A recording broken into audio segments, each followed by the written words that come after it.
আসসালামু আলাইকুম আমার প্রিয় ভাই বোনেরা, কেমন আছেন? আলহামদুলিল্লাহ, আমিও ভালো আছি, আমি সুস্থ আছি আলহামদুলিল্লাহ। দেখুন, ঈদের আমেজ কিন্তু এখনও আছে, আর ঈদের পরে কিন্তু সবসময় কিন্তু মানুষের সবচেয়ে বড় পছন্দ হচ্ছে গরুর মাংস। আর এখানে আমি 700 গ্রাম গরুর মাংস ব্যবহার করেছি। 700 গ্রাম গরুর মাংস দিয়ে রান্না করে নিলাম একদম কষি কষি কলার মোচা দিয়ে তরকারি। কিভাবে রান্না করলাম ফুল ভিডিওটা আপনারা দেখুন। আর এটা রুটি হোক আর গরম ভাতের সাথে এক টুকরো যদি লেবু হয়, ওয়াও, একদম অসাধারণ। আমি কিন্তু এটা অনেক ফিরে রান্না করছি, 4-5 ফিরে, কিন্তু এই পয়লাবার আপনাদের সাথে আমি শেয়ার করলাম। মেন উপাদান হচ্ছে কলার মোচা। আমি একটা কলার মোচা এখানে নিয়েছি, পুরোটাই ব্যবহার করতে হবে। বেছে কুটে এরম কুটি কুটি করে কেটে নিতে হবে। তারপরে ফোড়নে দিয়ে দিলাম তেজপাতা, দারচিনি এবং পেঁয়াজ। এখানে আমি 4টে পেঁয়াজ ব্যবহার করেছি, বাটা পেঁয়াজও ব্যবহার করব। 4টে পেঁয়াজ ব্যবহার করেছি। এখন খুব সুন্দর করে ভেজে, এদিক থেকে কিন্তু আমি মাংসটা একটু হালকা সেদ্ধ করে নিয়েছি, একদম যে পুরোটা সেদ্ধ করছি না, মাত্র 60% আমি সেদ্ধ করে নিয়েছি। কেন কি এটা প্রেশার কুকারে আমি একটু 60% আর যতটা কুক হবে সেটা এরকম আমি নাড়াচাড়া করে আমি কুক করে নেব। আমি 700 গ্রাম গরুর মাংস ব্যবহার করেছি। আপনারা এই রেসিপিটি মুরগির মাংস, গরুর মাংস, খাসির মাংস সব ধরনের মাংসও কিন্তু ব্যবহার করতে পারেন। তারপর দিয়ে দিলাম বাটা মশলা। এখানে আছে আদা, রসুন, পেঁয়াজ, এই 3টে জিনিস বাটা আছে পরিমাণ মতন। 700 গ্রাম মাংসতে যতটুকু আমার লাগবে সেতটুকু আমি পরিমাণ মতন দিয়েছি। এখন খুব সুন্দর করে কষিয়ে নেব মাংসটা। আর একবার হইলে মানে কলার মোচা দিয়েই যে মাংসটা রান্না, এই রান্নাটা ট্রাই করেন, একবার হইলেও ট্রাই করেন, মুখে লেগে থাকবে। এক এক করে সমস্ত মশলা অ্যাড করব। এখানে আমি দিয়ে দিলাম লবণ, তারপরে দিয়ে দিলাম মরিচের গুঁড়ে, 2 চামচ দিয়েছি মরিচের গুঁড়ে, যে ছোটো চামচ থাকে সেটা। তারপরে জিরের গুঁড়া, ধনের গুঁড়া, মানে সব কিছুই আমি 1 চামচের মতন ব্যবহার করেছি। যে ছোট যে চামচ তার 1 চামচ করে ব্যবহার করেছি। ধনের গুঁড়ো 1 চামচ, জিরের গুঁড়ো 1 চামচ, মরিচের গুঁড়ো আমি 2 চামচ ব্যবহার করেছি, একটু স্পাইসি দেখে, মানে একটু ঝাল ঝাল হবে এই জন্য একটু 2 চামচ ব্যবহার করেছি। দেখুন মাংসটা আমি বললাম না যে আমি বেশি কিন্তু কুক করে নেই। এখন মাংসটা দিয়ে পর খুব সুন্দর করে আমি কয়েক মিনিট ধরে নাড়াচাড়া করে কষিয়ে নিতে হবে।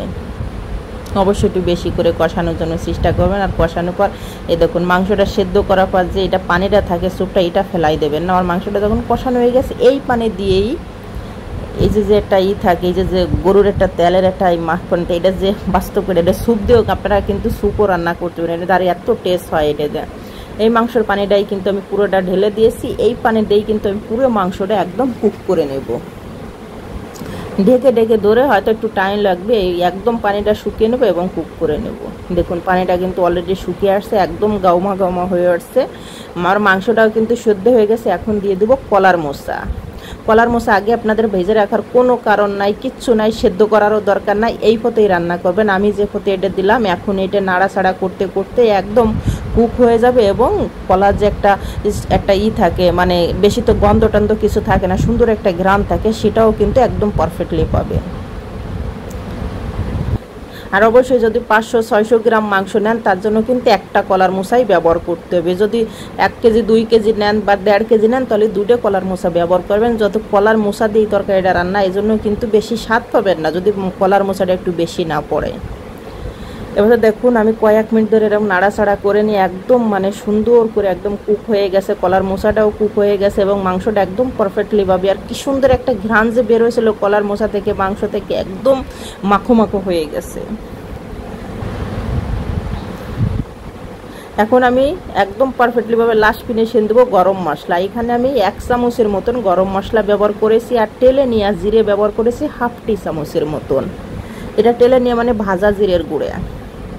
এখন দেখুন হয়ে গেছে মাশাআল্লাহ। দেখুন কত লোভনীয় হয়েছে। একটা কলার মোচাও কিন্তু ভাগে না, একদম আস্ত রয়েছে। আর এত সুন্দর, আমি কিন্তু এত আমার পছন্দ এই রেসিপিটার জন্য আমি বারবার করি, তাই ভালো আমার প্রিয় ভাই বোনদের সাথে আমি শেয়ার করি। একবার হলো ট্রাই করেন, এই কলার মোচা মাংস দিয়ে অসাধারণ লাগবে এই রেসিপিটা। একদম নতুন একটা রেসিপি, ইউনিক একটা রেসিপি, ট্রাই করে। আর সবাইকে জানাই আমি জুম্মা মুবারক।